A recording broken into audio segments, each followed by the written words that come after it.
ପାହାଳ ରସଗୋଲା ଓଡ଼ିଶା ଏବଂ ଓଡ଼ିଶା ବାହାରେ ସୁବିଖ୍ୟାତ।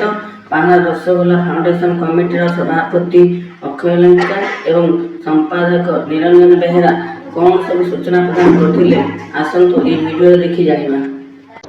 ଓଡ଼ିଶାର ଫେମସ୍ ପାହାଳ ରସଗୋଲା 4 ପୁରୁଷ ଧରିକି ମାନେ ଓଡ଼ିଶାବାସୀ ରସଗୋଲା ମିଠା ଖୁଆଇ ଆସୁଛି। ଆଉ ଓଡ଼ିଶାବାସୀଙ୍କର ବହୁତ ଖୁସି, ମାନେ ଭଲ ମିଠା ହେଲା ପାହାଳ ମିଠା, ସେଥିପାଇଁ ଓଡ଼ିଶାବାସୀ ତାଙ୍କୁ ଗ୍ରହଣ କରୁଛନ୍ତି ଭଲ ମିଠା ବୋଲି। ଆଉ ହଁ, ଆମେ 2015 ମସିହାରୁ ପ୍ରଥମେ ପାହାଳ ଠାରେ ଆରମ୍ଭ କରିଥିଲୁ ବିଶ୍ୱ ରସଗୋଲା ଦିବସ।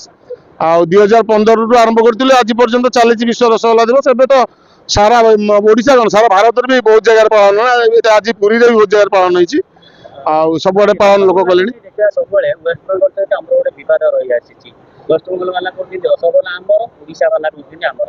ନାଇଁ, ସେ ବିବାଦ ସେତିକି ବେଳେ ହେଇଥିଲା। ଆପଣଙ୍କର 2015 ମସିହାରେ ଆମେ ଯେତେବେଳେ ରସଗୋଲା ଦିବସ ପାଳନ କଲୁ ପାହାଳରେ, ସେତେବେଳେ ତାଙ୍କର ଆସେମ୍ବଲି ଚାଲିଥିଲା, ପଶ୍ଚିମବଙ୍ଗ ୱେଷ୍ଟବେଙ୍ଗଲର ଆସେମ୍ବଲି ଚାଲିଥିଲା। ତାଙ୍କର ଆସେମ୍ବଲିରେ କଥା ଉଠିଲା, କୋଶ୍ଚିନ୍ ହେଲା ପରେ ସେମାନେ ଗୋଟେ ମାନେ ବିବାଦକୁ ଆସିଲେ ଯେ ନାଇଁ, ଆମର ୱେଷ୍ଟବେଙ୍ଗଲର ମାନେ ରସଗୋଲାର ସ୍ରଷ୍ଟା ହେଲେ ୱେଷ୍ଟବେଙ୍ଗଲ, ବା ୱେଷ୍ଟବେଙ୍ଗଲ ପ୍ରଥମ ରସଗୋଲା ସୃଷ୍ଟି ହେଇଥିଲା। ସେଇ ଯୁକ୍ତିରେ, ସେଇ ବିବାଦରେ ଆମର ଯାହା ଐତିହାସିକ ପ୍ରମାଣ ଅଛି, ଦାଣ୍ଡି ରାମାୟଣଠୁ ଆରମ୍ଭ କରି ଯାହା ଯାହା ଜଗନ୍ନାଥ ସଂସ୍କୃତିରେ ପ୍ରମାଣ ଅଛି, ସବୁ ପ୍ରକାର ପ୍ରମାଣ ଆମେ କୋର୍ଟ ମାଧ୍ୟମରେ ତାଙ୍କୁ ଜଣେଇଛୁ।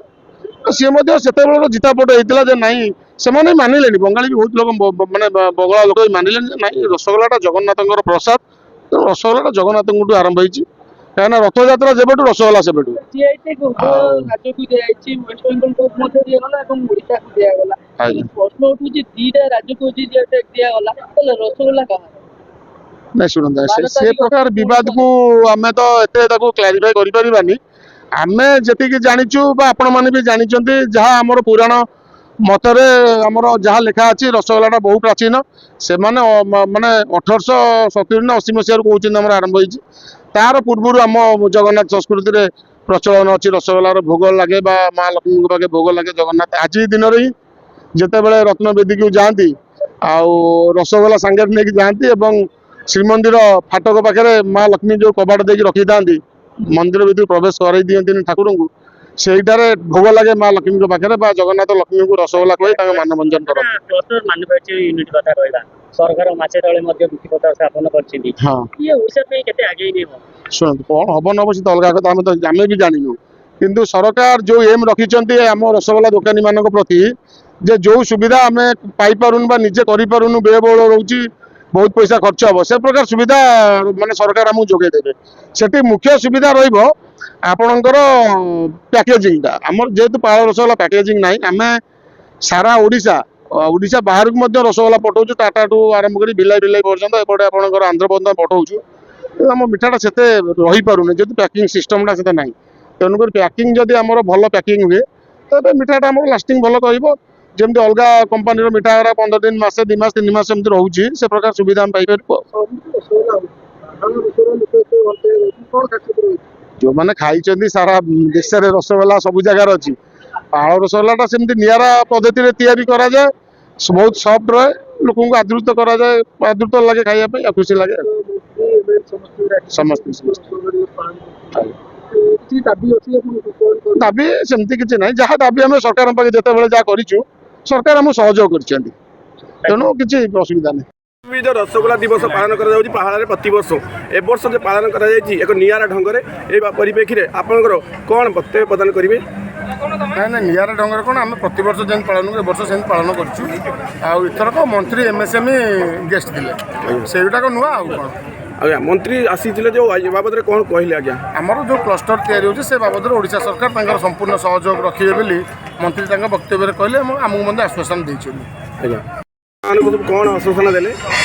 କ୍ଲଷ୍ଟରରେ ସମ୍ପୂର୍ଣ୍ଣ ସହଯୋଗ ରଖିବେ, ସରକାର ସମ୍ପୂର୍ଣ୍ଣ ସହଯୋଗ କରିବେ। ଆଜ୍ଞା ସାର୍, ଆଗକୁ ଆପଣଙ୍କ ଲକ୍ଷ୍ୟ କ୍ଲଷ୍ଟର ଛଡ଼ା ଆଉ କିଛି ନାହିଁ? ଆଉ କିଛି ନାହିଁ, କ୍ଲଷ୍ଟର ଆପଣଙ୍କର 10ଟା ସରକାର କ'ଣ ଆପଣଙ୍କର ନିବେଦନ କରିବେ?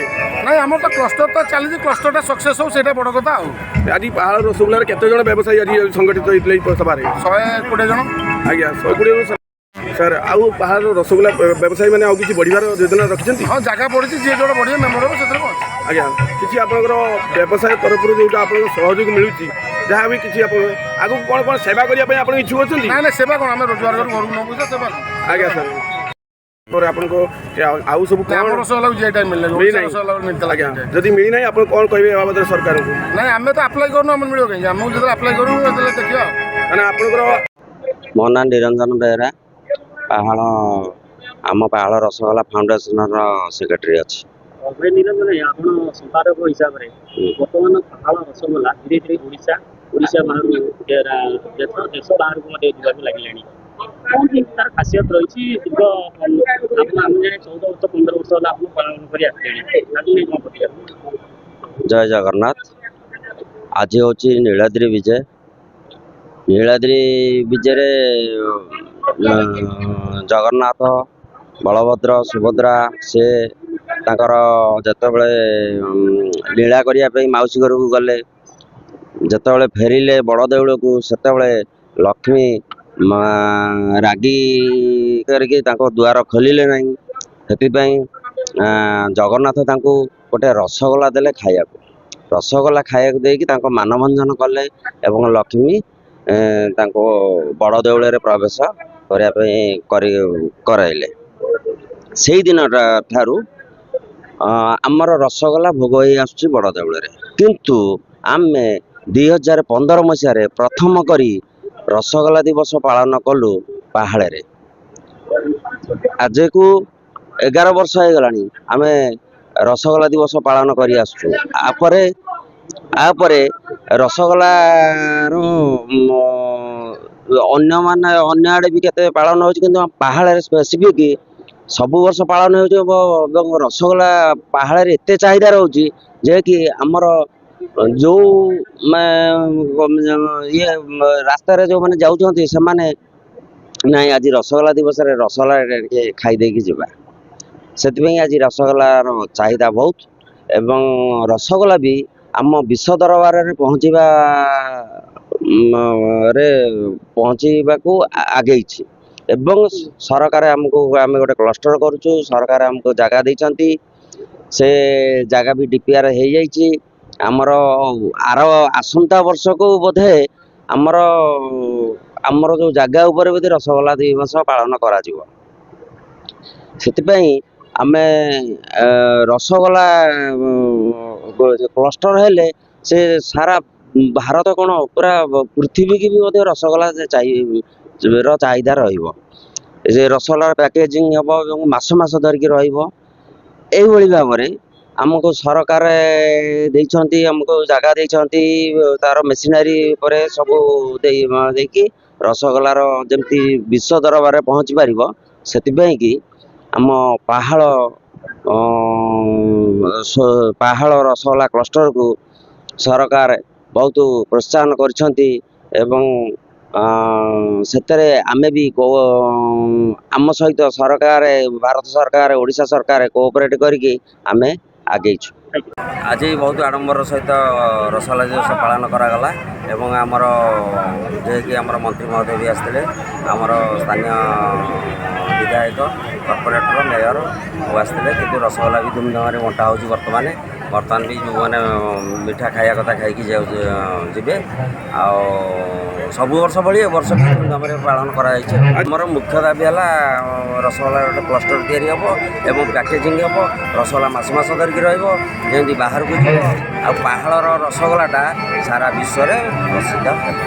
ମନ୍ତ୍ରୀ କହିଲେ ତ ରସଗୋଲାକୁ ବିଶ୍ୱ ପ୍ରସିଦ୍ଧ କରାଯିବ ଏବଂ ଆମକୁ ସେ ଜାଗା ଦେଇଛନ୍ତି, କାମ ଆରମ୍ଭ ହେଇଯିବ। ଆଉ ଆପଣଙ୍କର କୌଣସି ଦାବି ନାହିଁ ଆପଣ ସରକାର? ଆମର ତ ଦାବି ତ ମନ୍ତ୍ରୀ କହିଲେ ପୂରଣ କରିବେ। ବ୍ୟବସାୟ ଆଗକୁ ଆହୁରି ବହୁତ ବଢ଼ିବ। ଏବେ ଆମେ ରସଗୋଲା ଦିବସ କଲା ଦିନଠାରୁ ବି ଆମର ବି ବ୍ୟବସାୟ ବଢ଼ିଲାଣି। ଯେହେତୁ ବ୍ୟବସାୟ ବଢ଼ିଲାଣି, ସେଥିପାଇଁ କି ଆମକୁ ସରକାର ପ୍ରୋତ୍ସାହନ ଦେଖାଇ ଆମକୁ ଜାଗା ଖଣ୍ଡେ ଦେଇଛନ୍ତି ଏବଂ ସେଠି ରସଗୋଲାର କ୍ଲଷ୍ଟର ତିଆରି ହେବ ଏବଂ ପୁରା ଶୁଦ୍ଧ ଯାହା କହନ୍ତି ଆଉ ପାଉଡ଼ର ରହିବ ନାହିଁ, ପିଓର ଛେନାରେ ମିଠା ତିଆରି ହେବ ଏବଂ ରସଗୋଲାର ଚାହିଦା ଏମିତି ସାରା ବିଶ୍ୱରେ ପ୍ରସିଦ୍ଧ ହେବ ଏବଂ ଯିଏ ଗୋଟେ ରସଗୋଲା ଖାଇବ ପ୍ରକୃତରେ ସେ ଜାଣିବ ଯେ ନାଇଁ ରସଗୋଲାଟା ହେଉଛି କେଉଁଠୁ ଆସିଲା, ପାହାଳରେ ବି ଏତେ ରସଗୋଲା ଟେଷ୍ଟି ଏବଂ ଏତେ ସଫ୍ଟ ହେଲା। ଆମେ ଯେଉଁ କ୍ୱାଲିଟି ରଖିଛୁ ଆମର କ୍ଲଷ୍ଟର ହେଲେ ବି ଆମେ ସେଇ କ୍ୱାଲିଟି ହିଁ ରଖୁ। ଓଡ଼ିଶାକୁ ମିଳିଯାଇଛି। ବିଶେଷ କରି ପାହାଳକୁ ନେଇ ରସ ଆମର ଜିଆଇ ଟ୍ୟାଗ ମିଳିଛି ଆଜ୍ଞା। ଆମକୁ ତ ଜିଆଇ ଟ୍ୟାଗ ମିଳିଯାଇଛି ମିଳିନାହିଁ